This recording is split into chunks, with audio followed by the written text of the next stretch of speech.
Welcome to the Urban Farmer channel. My name is Dali, and in this video, in this particular series, we'll be talking about weeds that you can actually eat, that you can find at home.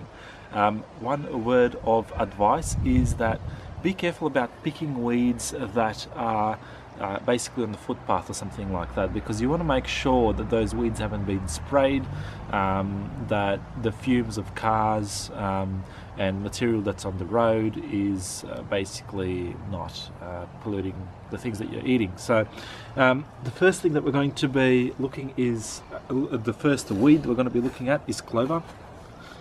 Just wipe myself there, it's been raining like crazy here, and the reference that I'm using is from this particular book. I'll put the links in the description. I very much recommend that you get this. It's a really good reference.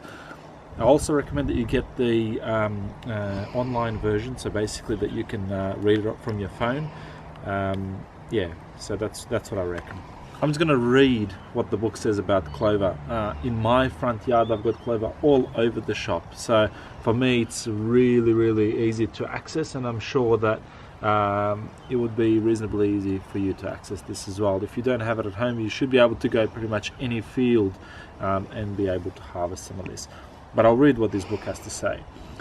This common low-growing ground cover plant dominates open areas and lawns during winter, spring and summer. Leaves, flowers and even roots are edible. Leaves can be eaten raw or cooked. The flowers can be eaten raw, cooked or dried, and the roots can be dried then cooked. White clover leaves and blossoms are high in iron, vitamin C and many other minerals. Medicinally, clover tea made from leaves acts as an expectorant, which is effective for colds and flu. If you're game enough, which I think you should be, I mean, if something is, if you're not planting something, right, if you're not putting any effort into it, but you're getting something out of it, why wouldn't you try it? You know, essentially today is going to be the first time that we try clover from our front yard, and I'm pretty excited. I don't know about my wife; she's smiling behind the camera, and I think it's worthwhile, especially if you see how much we have. I can literally stand in it.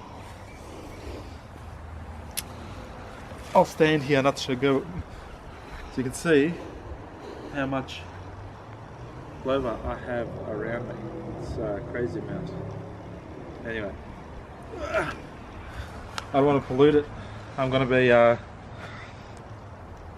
so I don't want to pollute. I don't want to step over it too much, but we'll be cutting up some of this to use a little bit later with one of the meals that we're going to have today. Anyway, I really hope that you got something out of this. This whole series of films is going to be about weeds that you can eat, that you can find at home. So hopefully you can join me for some of the other videos in regards to the weeds that you can eat in your own garden. Well, up until then, I'll see you. Bye.